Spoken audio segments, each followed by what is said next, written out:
आज सुबह सवेरे जब मैंने ट्विटर खोला तो उस पर एक वीडियो बहुत तेजी से वायरल था।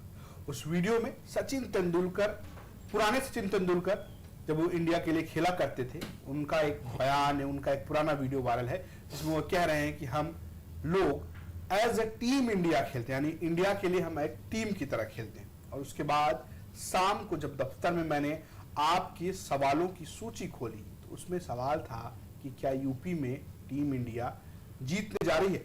नमस्कार, आप सभी का स्वागत है शाम 7 बजे के यूपी तक के 100 मुद्दे की बात में, जहां हम बात करते हैं उत्तर प्रदेश की राजनीति की और गुरुवार को बात करते हैं आपके राजनीतिक ज्ञान की, जहां आप हमसे सवाल पूछते हैं, हम आपके वो उनके जो जवाब हैं वो हम आपको देते हैं। ऐसे ही कई सारे सवाल हम छांट कर लाए हैं जो आपने पूरे हफ्ते के दौरान, इस शो के दौरान आपने अलग अलग माध्यमों से पूछा है। उनमें जो मुख्य सवाल है उसमें बहुत बड़ा सवाल यह है कि क्या यूपी में इंडिया जीतने जा रहा है। इस सवाल के जवाब देने के लिए हमारे साथ मौजूद हैं नीरज जी क्लस्टर हेड हैं यूपी तक के, और आप उन्हें लगातार शाम 7 बजे मुद्दे की बात में देखते हैं। साथ ही साथ हमारे साथ अमीश राय जी हैं। अमीश राय जी यूपी तक.in जो वेबसाइट है उसको हेड करते हैं और आप इन्हें भी शाम 7 बजे लगातार देखते हैं। ये रोज सवाल पूछने की भूमिका में होते हैं, लेकिन गुरुवार को आपके सवालों की जवाब देते हैं। क्या आपके सवाल हैं उससे हम शुरुआत करेंगे। बहुत सारे लोगों ने सवाल किया है। ये जी सबसे पहले मैं पढ़ूंगा, नंदलाल गौतम है, मैं पूरा हैंडल पढ़ देता हूं उनका, नंदलाल गौतम 5032। तो नंदलाल जी का सवाल है कि जीतेगा इंडिया, जिसको आना है खुलकर आए, शर्त रखना गलत है, मायावती से कोई डर नहीं, इंडिया में आने वाले बहुत नेता आएंगे, सबका भरपूर स्वागत है, विचारों पर सहमति से सहयोग मिलेगा, ये इनका कहना है।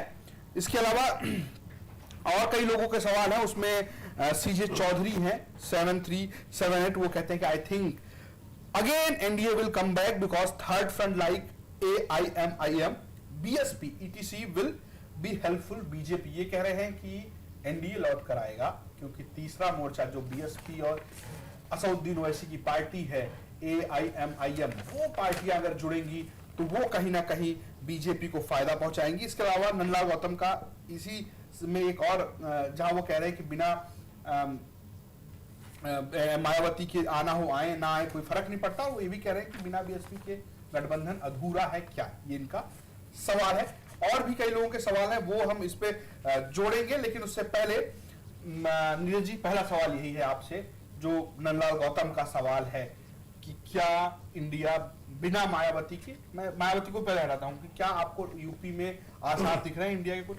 देखिए, सबसे बड़ी बात वही है कि इंडिया है क्या यूपी के अंदर। अगर जो राष्ट्रीय स्तर पर पूरे इंडिया की अवधारणा है विपक्षी गठबंधन की, वो ये है कि बीजेपी के खिलाफ ज्यादातर सीटों पर पूरे विपक्ष का एक ही कैंडिडेट खड़ा हो, और ये इस अवधारणा में उत्तर प्रदेश पहली नजर में तो फिट नहीं बैठता है, क्योंकि वहां पर अभी तक मायावती विपक्षी गठबंधन के का हिस्सा नहीं है, और उन्होंने ऐलान भी किया है कि वो अकेले चुनाव लड़ेंगी। अगर उन्हें साथ में किसी के जाना होगा तो वो बाद में जाएंगी, अगर वो किंग मेकर की सिचुएशन में होंगी, नतीजों के बाद जाएंगी। तो पहला सवाल तो ये हो जाता है कि इंडिया है क्या। और अगर हम अभी मौजूदा स्वरूप को देखें, जो बेंगलोर में एक टेबल पर विपक्षी पार्टियों के 3 नेता बैठे थे उत्तर प्रदेश के, अखिलेश यादव, जयंत चौधरी और कांग्रेस की तरफ से आप राहुल गांधी को मान लीजिए, तो वैसे तो सीधा सीधा परसेंटेज का कोई मतलब नहीं है, क्योंकि जब गठबंधन होते हैं तो चीजें बदल जाती हैं। लेकिन मैं फिर भी अगर परसेंटेज की बात करूं, 2019 के चुनाव नतीजों की बात करूं, तो बीजेपी और उसके सहयोगी दलों ने तकरीबन 50% वोट लिया था जी। और अगर हम अखिलेश यादव और जयंत चौधरी और कांग्रेस, इन तीनों का वोट परसेंटेज जोड़ते हैं तो वो 26-27% आता है, यानी बहुत बड़ा फर्क है। हालांकि इसमें एक कैच है, 2019 में अखिलेश यादव और मायावती की पार्टियां मिलकर लड़ी थी और अखिलेश यादव ने 40 सीटों पर तो चुनाव ही नहीं लड़ा था, इसलिए ये वोट परसेंटेज जो है वो आता है 26-27%। और अगर हम मायावती का भी वोट परसेंटेज इसमें जोड़ देते हैं तब भी ये 47% होता है, यानी बीजेपी और उसके सहयोगी दलों से, एनडीए से पूरा विपक्ष अगर मिला दिया जाए उत्तर प्रदेश का, तो भी वो वोट परसेंटेज के मामले में पीछे था, सीटों के मामले में तो जाहिर तौर पे बहुत ही ज्यादा पीछे था। इसलिए अभी हमें यह देखना होगा उत्तर प्रदेश में कि एनडीए फाइनल इसकी शक्लो सूरत क्या बनती है, ये चेहरा इसका क्या निकलता है, क्योंकि अखिलेश यादव, कांग्रेस पार्टी, जयंत चौधरी, सिर्फ इन तीनों को ही अगर माने तो सीट शेयरिंग बहुत बड़ी चीज होगी। पश्चिम के अंदर अखिलेश यादव जयंत के लिए कितनी सीटें छोड़ते हैं, पूरे उत्तर प्रदेश में कांग्रेस के लिए कितनी सीटें छोड़ते हैं, ये बहुत महत्वपूर्ण होगा। और वैसे भी अभी मायावती के लिए दरवाजे बंद नहीं हुए हैं, इसलिए एक वो भी सस्पेंस है कि मायावती आखिरी वक्त में क्या फैसला लेंगी। अमीर जी, एक बड़ी चर्चित लाइन है कि बेगम जो है वो बहुत खूबसूरत हैं, बेगम बहुत खूबसूरत है, इसकी चर्चा बहुत है, लेकिन पूरे जमाने ने बेगम को देखा ही नहीं उनके शौहर को छोड़कर। तो ये इंडिया जो है वो कौन है उस पर्दे के पीछे, आपको क्या स्ट्रक्चर नजर आ रहा है उत्तर प्रदेश में आपको भी? देखिए रजत, धीरज जी ने जो बातें कही वो बेहद महत्वपूर्ण बातें हैं, क्योंकि जब भी आप किसी चुनाव के मतलब संभावनाओं पर बात करते हैं, जैसे हम लोग 2024 के संदर्भ में बात कर रहे हैं उत्तर प्रदेश को लेकर, तो हम उसके पिछले चुनाव को आधार बिंदु बनाते हैं, जो कि 2019 का होता है लोकसभा का चुनाव। लोकसभा के चुनाव जो 2019 का था, उसमें एनडीए की बढ़त इतनी ज्यादा है उत्तर प्रदेश में कि कोई इसको लेकर खुलकर बात करने की स्थिति में नहीं। और वो बढ़त तब और रिमार्केबल हो जाती है जब जो हालिया अप्रूवल रेटिंग जो आ रही है पीएम मोदी की, वो ये बताती हो कि अभी भी कोई उनके तुलना में टक्कर में कोई नेता नहीं है। लेकिन हम हमेशा अप्रूवल रेटिंग के हिसाब से ही चुनाव हो जाए या एक लीडरशिप को ही देख के वोटिंग हो जाए, 2014 में ऐसा हो चुका है, 2019 में ऐसा दोबारा हुआ है, 2024 में क्या ऐसा फिर होगा, इसको लेकर अभी स्पष्ट मतलब आप कोई एक आम राय नहीं कह सकते हैं। जहां तक इंडिया का सवाल है तो कागज पर यह गठबंधन बहुत मजबूत है, और अब सिर्फ कागज पर मत कहिए इस बात को, ये जो गठबंधन है माइनस कांग्रेस था, तो भी इसने उत्तर प्रदेश विधानसभा चुनाव में जो पिछला 2022 का था काफी अच्छा प्रदर्शन किया। सीट को आप एक बार साइड हटा दीजिए, 37% वोट शेयर उत्तर प्रदेश में अगर इस गठबंधन को मिला था माइनस कांग्रेस, तो एक बड़ा वोट शेयर था। इसलिए आप कह सकते हैं कि कागज पर तो ये गठबंधन जो है मजबूत है। पहले इस गठबंधन में कांग्रेस नहीं थी, इस गठबंधन में पहले ये बातें अखिलेश यादव लगातार कह रहे थे कि वो कांग्रेस को साथ लेने में उनका नुकसान हो जाता है, मैं तो अमेठी जी से भी अपने कैंडिडेट दे दूंगा। अब इस तरह की बातें खत्म हो चुकी हैं। अखिलेश यादव एक साथ पीडीए भी बोलते हैं और इंडिया भी बोलता है। तो कुल मिलाकर कहने की बात यह है कि ये एक कागज पर बना हुआ तो एक समीकरण है। अब अगर इसकी जो सीट शेयरिंग का फॉर्मूला है, अगर वो सही तरीके से इंप्लीमेंट हो जाता है, क्योंकि हमें ये नहीं भूलना चाहिए कि अप्रूवल रेटिंग अपनी जगह पर है, लेकिन जो राज्यों के हिसाब से लोकसभा चुनाव का जो मतलब ओपिनियन पोल्स आ रहे हैं, अभी यूपी को लेके उतने उस तरह का कोई विपक्ष मतलब इंडिया के लिहाज से कोई आसान्वित करने वाला पोल नहीं आया है, लेकिन बिहार और महाराष्ट्र जैसे जो प्रदेश हैं वो क्लियरली इशारा कर रहा है कि ये इंडिया काम कर रहा है। मैं आपको काट देता हूं, जो अभी काट ये माफ कीजिए यूट्यूब पे एक कमेंट है और उन्होंने लिखा है कि नाम के सहित पढ़ देता हूं। ये हैं पेमाराम गुजर, ये लिख रहे हैं, सोनालिका वाले ये लिख रहे हैं कि एक शेर, यह सभी एक शेर के लिए ये 26 पार्टियां एक हो गई हैं, मोदी जी में दम है। ये यही बात है ना, ये एक के बनाम सभी एक साथ हो जाने वाली बात। लेकिन बीजेपी ये बात अब कहने की पोजीशन में है क्या?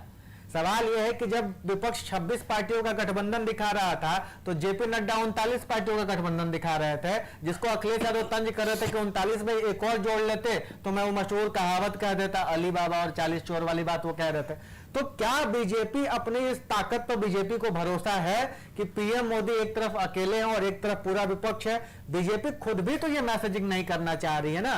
बीजेपी भी क्या कह रही है? बीजेपी यहाँ अपना दल भी उसको चाहिए, ओम प्रकाश राजभर भी उसको चाहिए, महान दल भी उसको चाहिए, इवन रालोद के जो नीरज जी अक्सर कहते रहते हैं डिबेट में कि जो पार्टी छोड़कर भाग रहे हैं नेता रालोद और सपा से, वो भी बीजेपी को चाहिए। तो आप सोचिए कि बीजेपी ये मैसेज कहां दे रही है कि अकेले मोदी सब पर भारी हैं।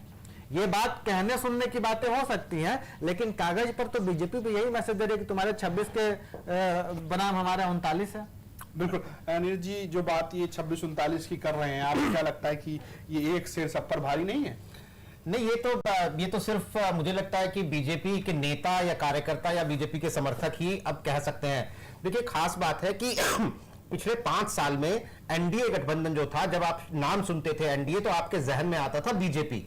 एनडीए गठबंधन जो है वो तकरीबन उसको निष्क्रिय बना दिया था, क्योंकि बीजेपी एब्सोल्यूट मेजोरिटी में पूरी मेजोरिटी लेकर 2019 में आई थी। बीजेपी को कोई जरूरत नहीं थी, यानी चुनावी भाषा में कहें तो अगर 2019 के चुनाव के बाद एनडीए गठबंधन की सारी पार्टियां भी बीजेपी को छोड़कर चली जाती, तब भी बीजेपी नरेंद्र मोदी की अगुवाई में सरकार बनाने की हालत में थी। ऐसी सूरत में तकनीकी तौर पर बीजेपी के पास कोई वजह भी नहीं थी कि वो बहुत ज्यादा तवज्जो अपने सहयोगी दलों को दे। लेकिन जब पहली बार पटना में 18 जून को बैठक हुई, नीतीश कुमार पिछले कई महीनों से ये कोशिश कर रहे थे कि विपक्षी पार्टियां एक मंच पर आएं, लेकिन विरोधाभासों की वजह से, अपनी क्षेत्रीय आकांक्षाओं की वजह से कभी ये लग ही नहीं रहा था, बीजेपी इस बात को मान ही नहीं रही थी कि ये एक टेबल पर आ सकती हैं। 18 जून को एक बैठक हुई और उसके बाद जुलाई में जो बैठक हुई बेंगलुरु में 23 जुलाई को, उस माफ कीजिएगा तारीख जुलाई में 17-18 जून जुलाई 17-18 जुलाई में जो बैठक हुई बेंगलुरु में, उसमें जो विपक्ष की एक एकता नजर आई, एक टेबल पर बैठे नजर आए, उनमें जो स्पष्टता नजर आई कि हम अगली बैठक में कमेटियां बनाएंगे, सब कमेटियां बनाएंगे, और एक उन्होंने INDIA इंडिया के नाम से अपने इस यूपीए के गठबंधन को बदलकर इंडिया कर दिया। उसके बाद बीजेपी में साफ तौर पर खलबली थी। ऐसा रजत मुझे लगता है कि आजादी के बाद से शायद ये 18 जुलाई की तारीख जो थी वो अपने आप में एक अनोखा दिन थी, जब पूरे देश का राजनीतिक विमर्श, चाहे वो सरकार के संदर्भ में हो, चाहे वो विपक्ष के संदर्भ में हो, एक ही दिन अलग अलग खेमे बनाकर बैठा हुआ था, बैठक कर रहा था। ये मुझे नहीं लगता कि आजादी के बाद कभी ऐसा हुआ होगा कि इस देश की सारी राजनीतिक पार्टियां एक ही दिन मीटिंग कर रही हैं। सही बात। तो बीजेपी को, एनडीए को जिंदा करना पड़ा। बीजेपी को ये कहना पड़ा कि भाई हमारे साथ भी इतने लोग मौजूद हैं। बीजेपी को ये लगा कि विपक्ष के एक साथ आने पर ये जो एक विपक्षी एकता का एक नैरेटिव सेट हो सकता है, तो और ये हो सकता है कि बीजेपी तो अकेली पार्टी है, तो उन्होंने इसलिए अपने आप को भी अपना दम दिखाने के लिए वो पूरी एनडीए की बैठक को वो एक साथ किया। तो बीजेपी ये कितना भी कहते रहे अब कि एक नरेंद्र मोदी को हराने के लिए पूरा विपक्ष आ गया, तो अब ये तो बात बीजेपी ने खुद ही, मुझे लगता है कि इसे बहुत डाइल्यूट कर दिया है। अब वो एनडीए की बात करते हैं। और दूसरी बात एक और कि प्रधानमंत्री नरेंद्र मोदी ने जिस तरह से एनडीए के सांसदों के साथ बैठक में ये जोर देकर कहा कि हम यूपीए शब्द का ही इस्तेमाल करेंगे, हम एनडीए शब्द का इस्तेमाल, इंडिया शब्द का इस्तेमाल ही नहीं करेंगे, वो भी ये दिखाता है कि ये जो इंडिया की शक्ल में ये जो एक्रोनिम के मास्टर अभी तक बीजेपी को ही माना जाता था, उसकी टक्कर में ये जो इंडिया शब्द विपक्षी गठबंधन लेकर आया है, ये एक इसने कहीं ना कहीं बीजेपी खेमे में, एनडीए खेमे में एक हलचल तो मचाई है। अमीश जी, मैं अगले सवाल पे आऊं। जनता खबर ने एक हैंडल नेम है जो उन्होंने कमेंट किया है, मायावती बीजेपी कोई सरकार नहीं बनवाया, कायस्थ समाज जिसके साथ जाएगा उसकी सरकार बनेगी। लेकिन आपको क्या लगता है ये तीसरा मोर्चा जो है वो नुकसान, ये तीसरा मोर्चा आपको दिख रहा है क्या? जो एक सवाल है कि बीजेपी ये साथ में बीएसपी होगी, असदुद्दीन ओवैसी, एक बार हम इस पर चर्चा भी कर चुके हैं, तो आपको क्या लगता है कि वो कितनी संभावना आपको दिख रही है? रजत, देखिए, बात हमारे लगने की नहीं है, बात है कि जनता को क्या लगता है। जनता को लगता ही नहीं कि तीसरा मोर्चा एग्जिस्ट करता है। कम से कम उनका वोटिंग पैटर्न तो हमें यही बताता है। आप देखिए कि आप चाहे राज्यों के चुनाव का उदाहरण ले लीजिए, चाहे केंद्र के लोकसभा चुनाव का उदाहरण ले लीजिए, हर जगह जनता ने क्लियर कट मैंडेट दिया है। उसको पता है कि कौन सत्ता पक्ष की लड़ाई लड़ रहा है, कौन विपक्ष की लड़ाई लड़ रहा है। हम उत्तर प्रदेश के संदर्भ में बात करेंगे, मायावती अकेले लड़ी थी। मायावती को किसको पता था कि मायावती 12.5% की पार्टी हो जाएंगी अकेले लड़कर? कांग्रेस अकेले लड़ी थी। कांग्रेस को लग रहा था कि प्रियंका गांधी अपनी पूरी ताकत लगा दी है, संगठन एक्टिव हो गया है, अचानक से सब कुछ गुडी गुडी लग रहा था कांग्रेस के लिए। 1.5% वोट मिले शायद कांग्रेस को, 1.5 या 2% के करीब वोट मिले। मतलब जनता ने सोच लिया कि या तो वो बीजेपी के साथ में, या बीजेपी को जो हराता हुआ उसको गठबंधन दिख रहा था अखिलेश यादव का, उसको उसने वोट किया है। इसीलिए अखिलेश यादव का वोट शेयर 37% चला गया। ये हर प्रदेशों में आप पाएंगे, लोकसभा चुनाव में पाएंगे। तो थर्ड फ्रंट का जो हमारे दर्शक जो सवाल पूछ रहे हैं कि ये सुनने में तो बड़ा अच्छा लग रहा है कि ओवैसी आएंगे, और अक्सर लोग इसके पक्ष में तर्क ये देते हैं रजत कि बिहार में ओवैसी गए तो सीमांचल में उन्होंने तस्वीर बदल दी। 5 विधायक ओवैसी ने जिताए थे, आज अगर आप पता करेंगे तो सब राजद के हिस्से में जा चुके हैं।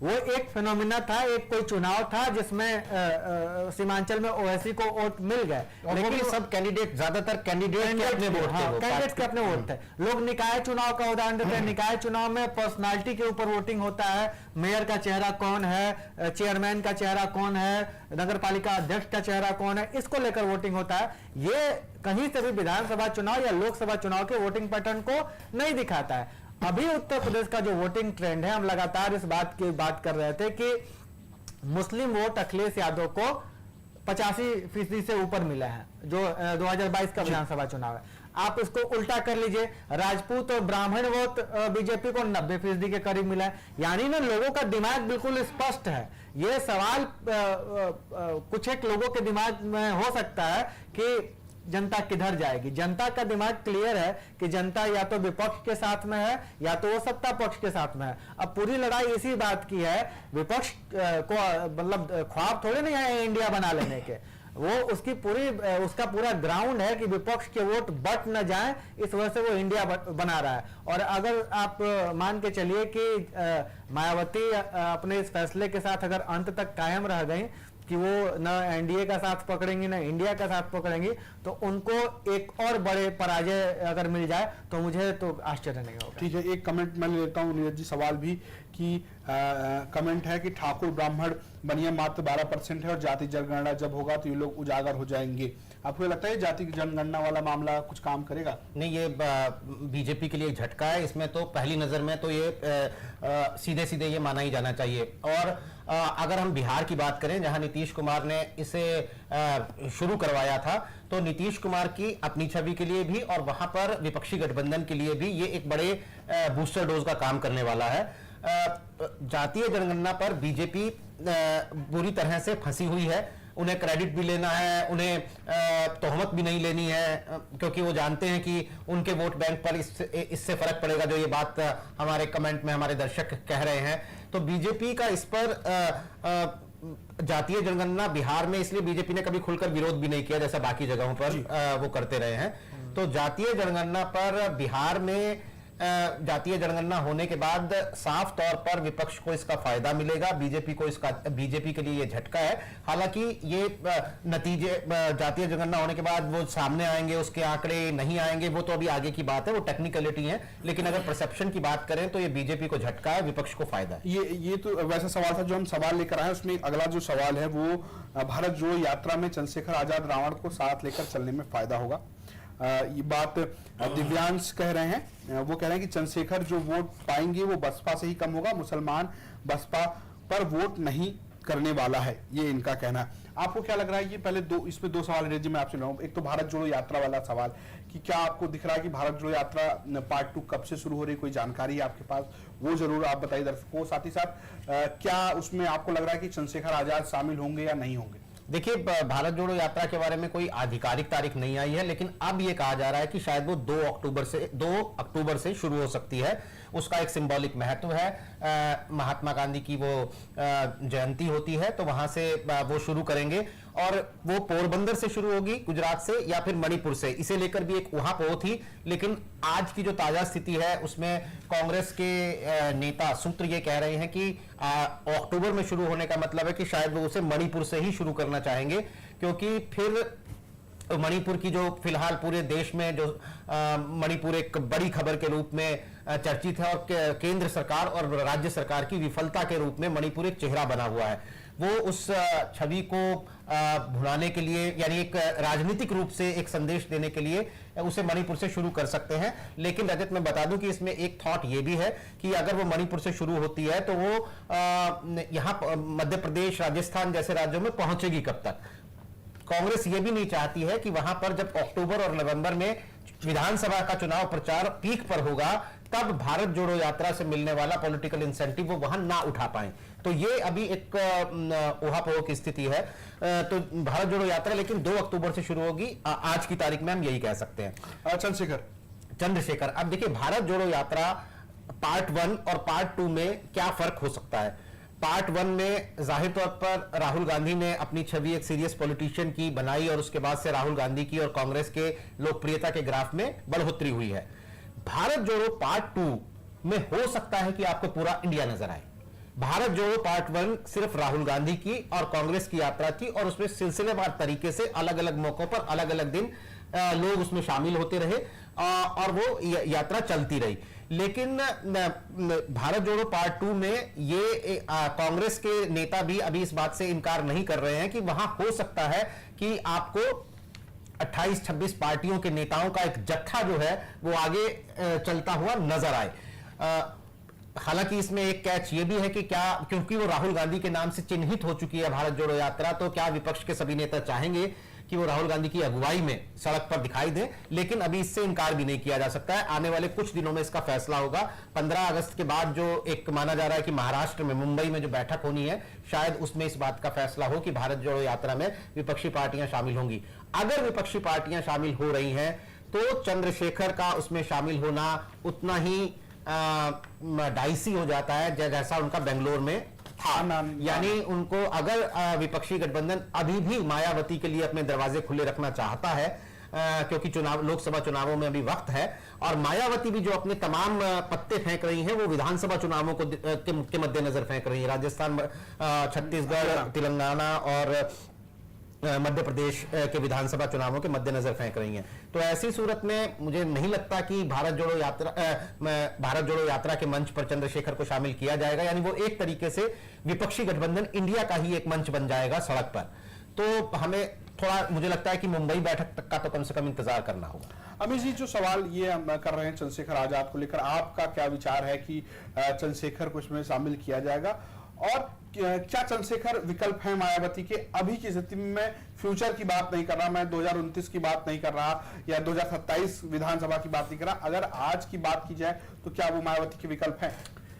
देखिए रजत, मायावती का विकल्प बनना इतना आसान नहीं है। चंद्रशेखर आजाद का जिक्र हम लोग कर रहे हैं, लेकिन क्या होता है ना कि कभी कभी आप को वो हासिल हो जाता है, परिस्थितियां आपके लिए ऐसी क्रिएट हो जाती हैं जिसके लिए आप उतनी मेहनत, या हो सकता है कि आपको नहीं, कभी जिक्र होता है कि समय से पहले उनको बहुत कुछ मिल गया, बिलारी के भाग से छीका टूट। क्या, हाँ, ये जैसे कहावत आपने सटीक कही। तो चंद्रशेखर आजाद के साथ भी मैं कुछ निजी तौर पर कुछ ऐसा ही होता देख पा रहा हूं, क्योंकि मायावती खुद इतनी, जैसे हम लोग बात करते हैं ना अभी कि विपक्ष की सियासत और सत्ता पक्ष की सियासत, मायावती इसके बीच में खड़ी नजर आ रही है। ना वो इधर जा रही है ना इधर जा रही है। अब आप सोचिए कि जो मायावती का वोटर उनके साथ बचा हुआ है, 2024 में जब वो वोट डालने जाएगा तो उसके दिमाग में, लोकसभा के चुनाव में वोटर के दिमाग में अपने सांसद को जिताने के साथ साथ ये भी तो बात आती है कि दिल्ली की गद्दी पर कौन बैठ रहा है, कौन सी पार्टी बैठ रही है। तो क्या मायावती की पार्टी बैठ रही होगी? अगर वो विपक्ष में रहेंगी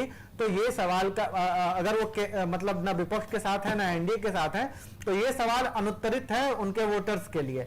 ऐसी स्थिति में अगर उनका वोटर बेस शिफ्ट होना चाहेगा तो वो अब किसकी तरफ जाएगा? क्योंकि जिसको बीजेपी की तरफ शिफ्ट होना था वो ऑलरेडी जा चुका है। अखिलेश यादव अपने तरफ से जो प्रयास कर रहे हैं उस प्रयास के साथ चंद्रशेखर आजाद हैं। और अगर चंद्रशेखर आजाद इस इंडिया के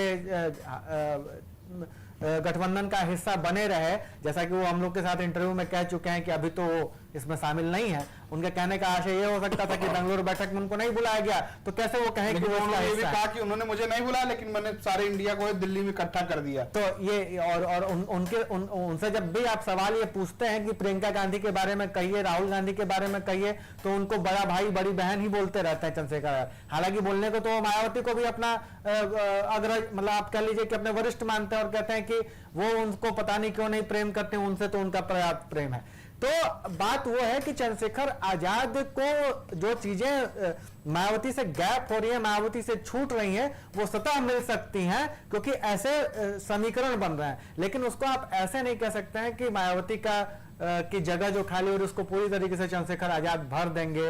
या आप नहीं इस बात को अभी श्योर, जो नीरज जी इशारा कर रहे थे कि आप यही अभी नहीं कह सकते हैं कि मायावती इस गठबंधन का हिस्सा नहीं बनेंगी। हालांकि कांग्रेस के प्रवक्ता बड़ा स्ट्रांग इशारा ये कर रहे हैं कि मायावती बीजेपी की बी टीम है, तमाम बातें वो कह रहे हैं, लेकिन आप जानते हैं कि बयान बदलते देर नहीं लगती और स्वागत का फूल बिछाते देर तो लगती नहीं। इसके बड़े उदाहरण है। बड़े उदाहरण। मैं एक नया बात बताता हूँ नीरज जी आपको। दुर्गेश वर्मा 2328 ये इनका हैंडल नेम है। ये लिख रहे हैं कि मेरा तो मानना है कि अगर इंडिया तवज्जो नहीं देता तो एनडीए अगर 25 से 30 सीटें देता तो गठबंधन में शामिल होना जाना चाहिए, क्योंकि बीएसपी के लिए एक सांप नाथ तो दूजा नागनाथ। नहीं, प्री पोल अलायंस में मायावती बीजेपी के साथ जाएंगी ऐसा फिलहाल के तो हालात बिल्कुल नहीं कह सकते हैं। नहीं देखिए, उनकी पूरी पॉलिटिक्स का मतलब बदल जाएगा ना। मतलब ये तो आप कह दीजिए कि बीजेपी कांग्रेस को इतनी सीट देते तो भी साथ में मिलकर लड़ जाएंगे क्या?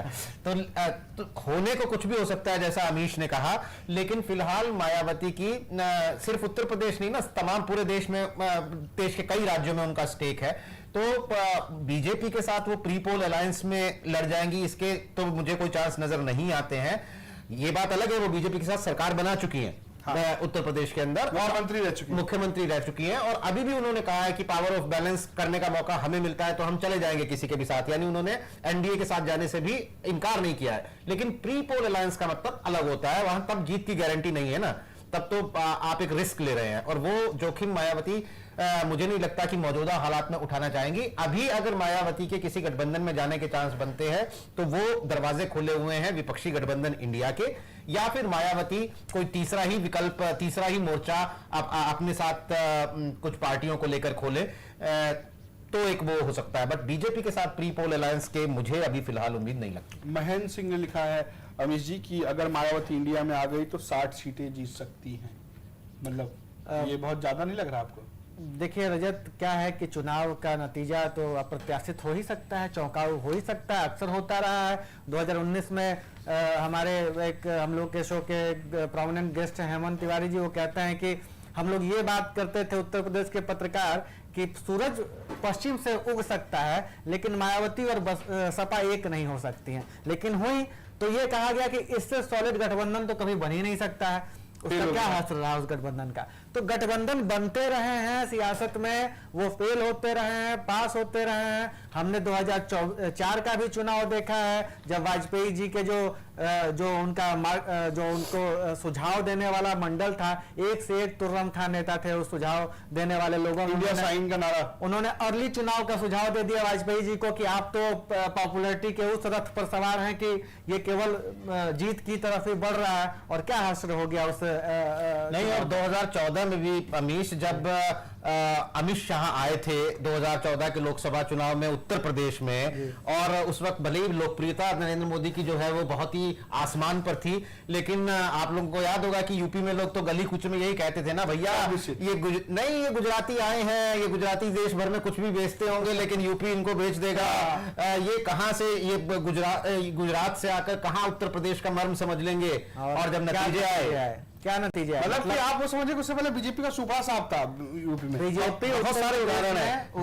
जब अरविंद केजरीवाल ने शीला दीक्षित के खिलाफ चुनाव लड़ा और उनकी पूरी पार्टी दिल्ली में चुनाव लड़ रही थी, पहला चुनाव लड़ रही थी वो पार्टी, तो मुझे याद है कि लोग कस्में खाया करते थे, कोई सर्वे उनको 40-45 से ऊपर सीटें नहीं दे रहा था दिल्ली के अंदर।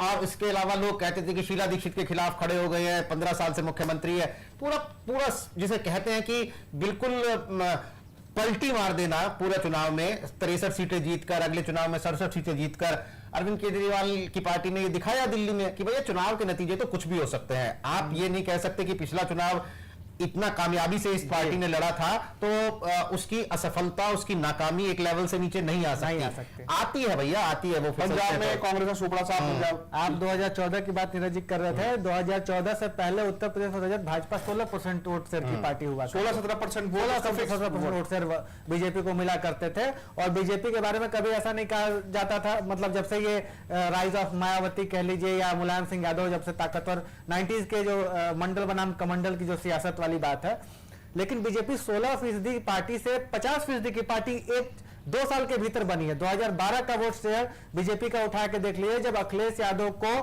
क्लियर मैंडेट अमित जी एक लहर थी, लोग कहते हैं ना मोदी की एक लहर थी, वो क्या लहर आपको दिख रही है कि ऐसा ड्रास्टिक चेंज हो जाएगा कुछ 60-70 सीटों वाला? क्योंकि किसी को भरोसा, मैं ये कह रहा हूं, जब मैं उस नाम कोट करता हूं, चाणक्य का एक सर्वे आया था जिससे चाणक्य बहुत फेमस हुआ, किसी को भरोसा नहीं था, यानी कि भाजपा के लोग उत्तर प्रदेश में मानने को तैयार नहीं थे कि बीजेपी इतनी सीटें जीत जाएगी। मतलब कोई सोच नहीं रहा था कि मुलायम परिवार साफ हो जाएगा, गांधी परिवार साफ हो जाएगा, इस तरीके का ड्रास्टिक ऐसा। और उस वक्त वो करंट फील किया रहा था। अभी इंडिया के लिए वैसा करंट मुझे कहीं जमीन पर तो नजर नहीं आ रहा। देखिए करंट जिसको हम लोग कहते हैं रजत, बेसिकली वो बज होता है, जो आप कह रहे हैं कि लहर महसूस हो रही थी, वो लहर बेसिकली ये जो स्क्रीन पर दिखने वाली लहर होती है वो लहर होती है, क्योंकि 2014 के चुनाव की जिस लहर की आप बात कर रहे हैं वो उठनी कब से शुरू हुई थी। मतलब अभी 2024 के चुनाव में वक्त है रजत, अभी हम लोग अगस्त महीने में बात कर रहे हैं, अप्रैल मई तक वो चुनाव होगा, तो आप जिस लहर की बात करें वो उसके उठने में अभी वक्त है और वो उठ सकती है किसी भी तरफ से। मैं इस बात को ऐसे कहना चाहूंगा कि आप 2015 के बिहार विधानसभा चुनाव को याद करिए, जब 2014 में बीजेपी को इतना क्लियर मैंडेट देश में मिला, उसके तुरंत बाद बीजेपी जब उस चुनाव में गई तो उस चुनाव में नीतीश लालू एक साथ थे। नीतीश लालू को एक साथ होने के बाद कोई चैनल या जो सर्वे की आप बात करें, कोई सर्वे इशारा नहीं कर रहा था कि उस महागठबंधन को इतनी सीटें मिल जाएंगी जितना उन्होंने करके दिखाया। बात है कि आप अपने पत्ते सही से खेल पा रहे हैं कि नहीं खेल पा रहे हैं। बिहार में विपक्ष ने अपने पत्ते सही से खेले। विपक्ष को पता था कि समाज जो आज अभी नीरज जी जो जाति जनगणना की बात कर रहे थे कि वो बीजेपी के विपक्ष के लिए मोरल विक्ट्री की तरह आया है, विपक्ष को पता था कि वो सामाजिक न्याय के सवाल से लड़ रहा है, सवाल के ग्राउंड पर बीजेपी को लेकर आ गया। क्योंकि आप याद करिए कि ठीक पहले मोहन भागवत ने आरक्षण को लेकर कुछ कह दिया और लालू प्रसाद यादव ने उसे मुद्दा बना दिया कि बीजेपी आरक्षण छीनना चाहती है। इस बार भी आप देखेंगे तो इंडिया का जो नैरेटिव है कमोबेश इसी दिशा में बढ़ रहा है। वो बीजेपी को बार बार ये बताना चाह रहा है, बीजेपी के लिए कम से कम उत्तर प्रदेश में अखिलेश यादव बीजेपी की ब्रांडिंग ये कर रहे हैं कि ये सवर्णों की पार्टी है। पीडीए जो वो कह रहे हैं अखिलेश यादव उत्तर प्रदेश के संदर्भ में अगर हम बात करें, इंडिया का मोटो वो पीडीए को बता रहे हैं, तो वो बीजेपी की तरफ इशारा कर रहे हैं कि इस पार्टी में न तो पिछड़ों का भला है, न दलितों का भला है, न अल्पसंख्यकों का भला है। यानी वो अपना कार्ड वही खेलना चाह रहे हैं। कार्ड खेल रहे हैं ना, लेकिन मैं तो कह रहा हूं कि इस पूरे भारत में प्रधानमंत्री नरेंद्र मोदी से बड़ा कोई पिछड़ा चेहरा है क्या इस वक्त? नीरज जी, आप इस बात को एड्रेस कर सकते हैं। आपको क्या लगता है ये जो पीडीए वाला दाव लगातार अखिलेश की पार्टी जो कर रही है, वो मैं आपसे पूछ रहा हूं कि क्या आपको लगता है कि वो उसमें नरेंद्र मोदी जब अपने आप को कहेंगे कि मैं पिछड़ा हूं, मैं गरीब का बेटा हूं, तो वो पीडीए उसके सामने चलेगा क्या? देखिए, ये महत्वपूर्ण सवाल है रजत आपका। पीएम मोदी जब 2014 में पीएम नहीं बने थे और वो कैंडिडेट बने बीजेपी के, तो उन्होंने ये एक दांव खेला और ये काफी सफल दांव रहा और उस दांव को वो अभी तक कैरी किए जा रहे हैं अपने साथ और तमाम चीजें हैं। लेकिन अब ये है ना कि एक ही सिक्का कितनी बार चलेगा। आप जो ये बात कर रहे हैं, इस बात के बावजूद तो कर्नाटक में दलित वोट, पिछड़ा वोट, अल्पसंख्यक वोट आपसे खिसकता नजर आया। आपको एक प्रचंड हार का सामना करना पड़ा। विधानसभा चुनाव है, सही बात है, लेकिन विधानसभा चुनाव एक कोई ना कोई रिफ्लेक्शन तो जरूर देता है। जैसे 2022 का विधानसभा चुनाव, बीजेपी ने 30 साल का रिकॉर्ड तोड़ा है कि लगातार दूसरी बार सत्ता में आई है, लेकिन एक रिफ्लेक्शन ये भी तो है ना रजत की सीटें बहुत ज्यादा घट गई हैं बीजेपी की। 50-60 से अधिक सीटें घटी हैं बीजेपी की। और वहीं अखिलेश यादव कई फोल्ड अपनी सीटों को बढ़ा ले गए हैं, वोट परसेंटेज बढ़ा ले गए हैं। यानी विपक्ष के पास पूरा ग्राउंड है इस बात को मन में समझने के लिए या जनता को समझाने के लिए कि देखो हम टक्कर दे रहे हैं और तमाम मुद्दे भी तो हैं रजत। अब टमाटर अगर 200 रुपए किलो बिकेगा तो आप क्या समझ रहे हैं, इसका जमीन पर असर नहीं पड़ेगा। आप सोचिए कि जब अशोक गहलोत, राजस्थान की अगर हम बात कर लें, अशोक गहलोत से कहा गया कि लाल डायरी आजकल राजस्थान में बड़ी चर्चित हुई है कि लाल डायरी का मुद्दा है, तो कहे कि नहीं लाल डायरी मुद्दा नहीं है, लाल सिलेंडर मुद्दा है। आप सोचिए कि आज विपक्ष के पास मुद्दे हैं कम से कम जिसको लेकर वो जनता के बीच में जा रहा है। तो इन मुद्दों के साथ अगर ये जो जाति का इक्वेशन जो हम लोग बात कर रहे हैं कि पिछड़े, अल्पसंख्यक, दलित, अगर इनका इक्वेशन सही बैठ जाता है, जैसे जो बात नीरज जी कहते थे कि बीजेपी बड़ी कंफर्टेबल नहीं है जातिगत जनगणना के मुद्दे पर, बिहार में तो फिर भी विरोध नहीं करती है, समर्थन में आ जाती है, लेकिन उत्तर प्रदेश की बीजेपी लीडरशिप से अगर आप बात करेंगे तो उस पर मौन साधने का कोशिश करती है। जबकि बीजेपी की जो सहयोगी हैं अनुप्रिया पटेल, आप उनसे पूछिए, वो खुल के जातिगत जनगणना का समर्थन करती है। यानी अगर अखिलेश यादव बिहार का उदाहरण स्थापित करते हुए उत्तर प्रदेश में इस बात को मोमेंटम देने में कामयाब हो गए, और अभी तो नीतीश के भी चुनाव लड़ने की चर्चा है, वो आके कहेंगे कि देखो हम वहां पिछड़ों और के कल्याण के लिए काम कर रहे हैं। मिर्जापुर के में अनुप्रिया पटेल के खिलाफ चुनाव लड़ सकते हैं। हाँ, तमाम चर्चाएं हैं। तो मैं कह रहा हूं कि इन मुद्दों को विपक्ष जमीन पर उतारने की कोशिश कर रहा है। अब सारा खेल इस बात का है कि विपक्ष अंतिम समय तक एकजुट रहे। नीरज जी जिस भारत जोड़ो यात्रा की बात कर रहे थे कि अगर सोचिए कि उस इसकी संभावनाएं बहुत कम है। और या फिर ऐसा मतलब बड़े बड़े दिग्गज है ना विपक्ष में कि ममता बनर्जी राहुल गांधी के मंच पर आ जाए उनको सपोर्ट करते हुए, लेकिन जैसा बेंगलोर में देखने को मिला है, ममता बनर्जी का वो चेहरा जो बिहार में देखने को मिला, बेंगलोर में देखने को मिला, वो बड़ा बहुत लंबे वर्षों बाद ममता बनर्जी कांग्रेस को इस तरीके से अप फ्रंट और राहुल गांधी को सपोर्ट करते नजर आ रही हैं।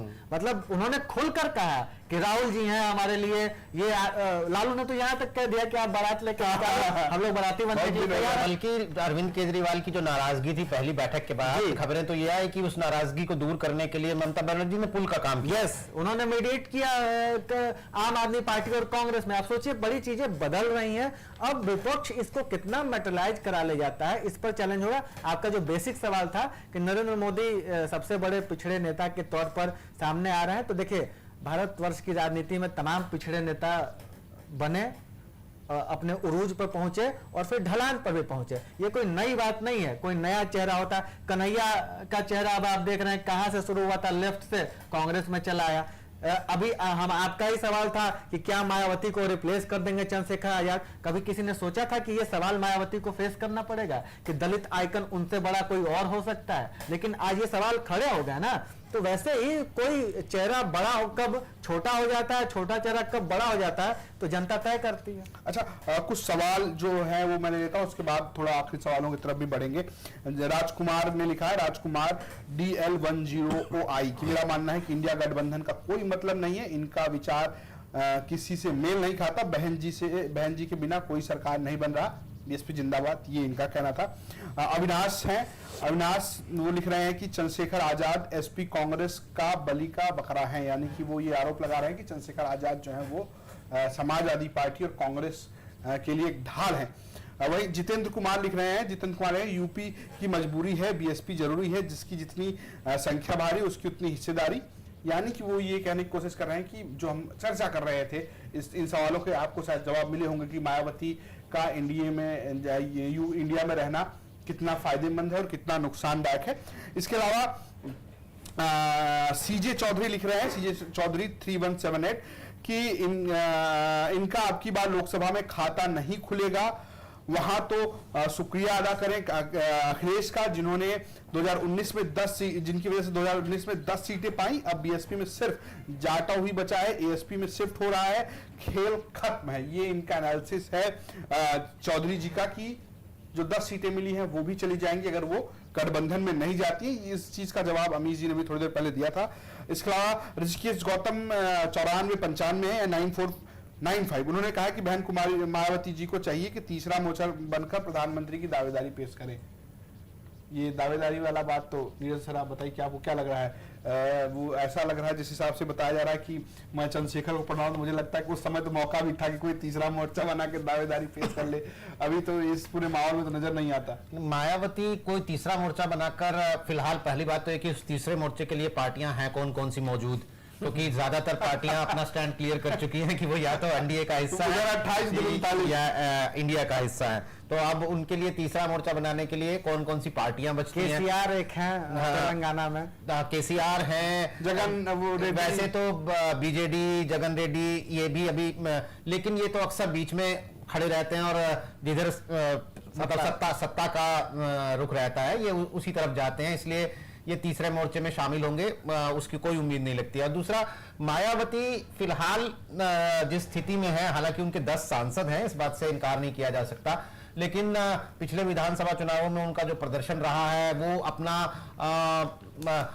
जिस स्तर पर अपने वोटर को अपने वोट परसेंटेज में दूसरे वोट को अपने जाटव वोट बैंक में मुस्लिम को जोड़ने के लिए या ओबीसी को जोड़ने के लिए जिस तरह की कवायद कर रही हैं, तो मुझे नहीं लगता कि फिलहाल मायावती की अगुवाई में कोई तीसरा मोर्चा खड़ा हो जाए रातों रात और वो एनडीए और इंडिया के सामने एक दावेदारी पेश करे। इस कमेंट से एक बात नीरज जी, मैं आपसे इस पे और सवाल लूंगा, आपसे भी लूंगा। एक कमेंट से एक चीज बहुत नहीं लगती कि एक जो दलित समाज है भारत का या उत्तर प्रदेश का, वो एक दलित पीएम चाहता है जो अभी तक भारत को मिला नहीं है। जगजीवन राम बनने वाले थे लेकिन वीपी सिंह बन गए, तो आपको क्या लगता है कि वो ख्वाहिश अभी भी है, और क्या ये इंडिया के पास ये मौका है कि कोई दलित प्रधानमंत्री का चेहरा दे दे? नहीं, वो ख्वाहिश है, बिल्कुल होनी चाहिए, और वो ख्वाहिश है तो इसमें कोई बिल्कुल बुराई नहीं है। लेकिन उत्तर प्रदेश में अगर हम अनुसूचित जाति के समाज की उस ख्वाहिश को देखेंगे तो हमारे सामने मायावती के अलावा और कोई चेहरा नहीं आता है। लेकिन अगर आप पूरे देश के नजरिए से देखेंगे तो आपके सामने चेहरे आते हैं। बेंगलुरु की जो बैठक थी उसमें पहला भाषण जो है वो माफ कीजिएगा, मल्लिकार्जुन खड़गे ने दिया था। वो कांग्रेस पार्टी के प्रेसिडेंट हैं, वो एक दलित नेता हैं, तो कांग्रेस पार्टी तो किसी भी वक्त एक दलित चेहरे के रूप में मल्लिकार्जुन खड़गे को सामने खड़ा कर सकती है। और आप देख रहे हैं कि बेंगलुरु बैठक के बाद गाये बगाए कम से कम सोशल मीडिया में तो हम बहुत जगह ये बात देखते हैं कि मल्लिकार्जुन खड़गे को कांग्रेस को अपना वो प्रधानमंत्री पद का उम्मीदवार बना देना चाहिए, क्योंकि राहुल गांधी तो फिलहाल तकनीकी रूप से ही इस पद की दावेदारी के अभी वो एलिजिबल नहीं है। तो दलित प्रधानमंत्री की ख्वाहिश अगर एक विशेष समुदाय में है तो ये तो जाहिर तौर पर होनी चाहिए। लेकिन उत्तर प्रदेश में उसका चेहरा मायावती है, लेकिन देश की राजनीति पर जब हम नजर डालते हैं तो मायावती उस स्थिति में, उस मजबूत स्थिति में तो नजर नहीं आती हैं कि वो प्रधानमंत्री के लिए अपनी दावेदारी को पेश कर दें। बिल्कुल। विनोद कुमार ने लिखा, विनोद कुमार CW, उन्होंने लिखा कि यदि सपा कांग्रेस गठबंधन बसपा को नहीं साधती है तो भारी नुकसान हो जाएगा। इस सवाल का जवाब भी पहले दिया जा चुका है। वरुण गांधी को लेकर भी कई कमेंट हैं। सुरेंद्र पाल सिंह लिखते हैं कि वरुण गांधी को बीजेपी से टिकट देना चाहिए। वहीं दूसरे हैं, वो लिख रहे हैं कि इनको बीजेपी से टिकट नहीं देना चाहिए, बीजेपी के खिलाफ जाएगा। इसके अलावा धीरू सिंह है, धीरू सिंह 3925, उन्होंने लिखा है कि टिकट वरुण गांधी को मिलना चाहिए, he is the best leader. BJP के बारे में बात करें, वहीं धनेश लिख रहे हैं, वो लिख रहे हैं कि वरुण गांधी जीत जाएंगे, पार्टी जो है निर्दलीय हो। अमीश जी, इस पे आप लोगों ने हाल फिलहाल चर्चा भी की थी, और ये तब चर्चा शुरू हुई, मैं आपको बता दूं कि जब वो बीजेपी के उस एनडीए के बैठक में गए थे, जिसमें ब्रज, अवध, कानपुर और बुंदेलखंड के जो क्षेत्र के सांसद हैं, करीबन 42 सांसद जो हैं वो पहुंचे थे। उसमें संघमित्रा मौर्य और वरुण गांधी और मेनका गांधी पहुंचे थे, क्योंकि बहुत तलखी रही है बीजेपी से हाल फिलहाल के दिनों में, तो वो कहीं ना कहीं उसको लेकर चर्चा थी। आपको क्या लगता है कि बीजेपी टिकट देगी वरुण गांधी को, या नहीं काटने का भी रिस्क ले सकती है? देखिए रजत, तो वही बात है ना कि सियासत में कुछ भी हो सकता है। बीजेपी जिस तरीके से एक एक सीट के लिए कोशिश कर रही है, तो बड़ी चौंकने वाली बात नहीं होगी कि अगर वरुण गांधी बने रहे पार्टी के साथ तो बीजेपी उनको इस नाते टिकट दे देगी, क्योंकि एक जिताऊ कैंडिडेट हैं। हालांकि उनके माताजी की सीट पर डाउट है, मेनका गांधी की सीट पर, क्योंकि पिछले चुनाव में भी उनके जीत का अंतर बहुत बेहद कम रहा था, लेकिन वरुण गांधी बड़े कंफर्टेबल मेजोरिटी से जीते थे। और वरुण गांधी का अपने वोटर हैं, अपने फॉलोइंग है। जैसा ही हमारे दर्शकों के कॉमेंट से लग रहा है कि वरुण गांधी ने अपना एक बेस बनाया है, लेकिन मेरी निजी राय यह है कि बीजेपी में जो जिस तरह के वरुण गांधी सियासत कर रहे हैं, उसके बाद बीजेपी में वरुण गांधी के लिए कोई स्कोप बचता नहीं है, क्योंकि प्रदेश की लीडरशिप उनको डिसमेंटल कर चुकी है। किसी कार्यक्रम में वरुण गांधी न शामिल रहते हैं, प्रदेश के किसी कार्यक्रम में न उनको बुलाया, पता नहीं बुलाया जाता है, क्या किया जाता है, ये कोई ऑफिशियल चिट्ठी पत्री मैंने नहीं देखी है, लेकिन कम से कम उनको शामिल होते हुए तो मैंने नहीं देखा है। लेकिन सवाल यह है कि वरुण गांधी के पास ऑप्शन क्या है, क्या वो समाजवादी पार्टी की सियासत में फिट बैठते हैं? क्योंकि वरुण गांधी का एक पास्ट है, वो पास्ट है जिसमें वो प्रखर हिंदुत्ववादी नेता बनने की तरफ अग्रसर थे और उठने वाली हर उंगली को अपनी ओर तोड़ देने की बात किया करते थे। इस तरह के उनके बयान वायरल हुआ करते थे। हालांकि बाद में वरुण गांधी ने अपने आप को बहुत, अपनी राजनीति, अपनी सियासत को बेहद, मतलब कहा जाए ना कि 360 डिग्री का टर्न चेंज कर दिया। वरुण गांधी ने यहां तक का रिस्क उठाया कि किसान आंदोलन के समय वो किसानों के पक्ष में खड़े रहे, जबकि उनकी पार्टी का अपना एक पोजीशन थी उस आंदोलन को लेकर और किसानों की मांग को लेकर। तो वरुण गांधी को टिकट दे देगी बीजेपी कि नहीं देगी, अभी इसको लेके कोई स्पष्ट नहीं कहा जा सकता है, क्योंकि बेचैनी बीजेपी के अंदर उत्तर प्रदेश को लेकर बहुत ज्यादा है। जिस तरह का खतरा पीएम मोदी ने जैसे कहा कि 370 और मंदिर के मुद्दे पर वोट नहीं मिलेगा, आपको जनता से जाके कनेक्ट होना पड़ेगा और मोदी का नाम केवल आपको नहीं जिताएगा। यानी बीजेपी को ऐसे सभी लोगों की तलाश है। आप देखिए ओम प्रकाश राजभर को लाने के पीछे क्या वजह है, क्योंकि बीजेपी को लगता है कि जो भी 1% 2% वोट अगर राजभर समाज का है उसको लेकर ओम प्रकाश राजभर अगर आ पाए तो ये प्लस में होगा। इसीलिए बीजेपी ब्रजभूषण शरण सिंह को लेकर भी उसी तरीके से नहीं किन कर्तव्य विमूढ़ वाली स्थिति में कि भाई एक्शन ले लेंगे तो देवी पाटन मंडल में ब्रजभूषण शरण सिंह खेला कर गए तो क्या होगा, वरुण गांधी का एक जिताऊ कैंडिडेट कम हो गया तो क्या होगा। एक सीट से सरकार गिरी है बीजेपी की, बीजेपी को पता है कि एक सांसद का क्या महत्व होता है, तो इसलिए वरुण गांधी चूंकि जब तक उनकी अपनी सियासत में इतना दम है कि वो एक लोकसभा सीट जीत सकते हैं तब तक वो सबके लिए मुफीद है, लेकिन वरुण गांधी को यह तय करना है कि उनकी सियासी भविष्य के लिए कौन सा रास्ता मुफीद है। बिल्कुल, हमने एक पोल सर्वे किया था, अभी सवाल पूछा था आप लोगों से कि क्या यूपी में जीतेगा विपक्षी गठबंधन इंडिया।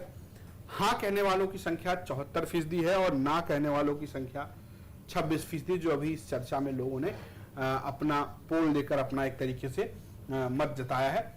ये रही बात आज की, हमने आज बात की क्या इंडिया जीत सकता है, क्या मायावती के बिना जीतेगा, मायावती के साथ जीतेगा, वरुण गांधी का क्या होगा। ये सारे जो जवाब आपको मिले ये आपके सवालों, आपके कमेंट्स के जरिए मिले। तो आपको करना ये है कि सोमवार से लेकर शुक्रवार तक मुद्दे की बात जो शाम 7 बजे का कार्यक्रम है लाइव होता है, वो लाइव के बाद भी आप उसमें जा सकते हैं, तो आप उस पर जाइए, उसको देखिए और उस पर अपना एक कमेंट कीजिए। आपको कोई सवाल लगता है वो सवाल पूछिए और इस सवाल को हम गुरुवार को एड्रेस करेंगे, अगले हफ्ते भी इसी तरीके से करेंगे। तो आप हमसे सवाल पूछते रहिए, कल फिर इसी समय पर मुलाकात होगी। नीरज जी आपका शुक्रिया, अमीश जी आपका शुक्रिया और आप सभी दर्शकों का शुक्रिया। देखते रहिए यूपी तक। नमस्कार।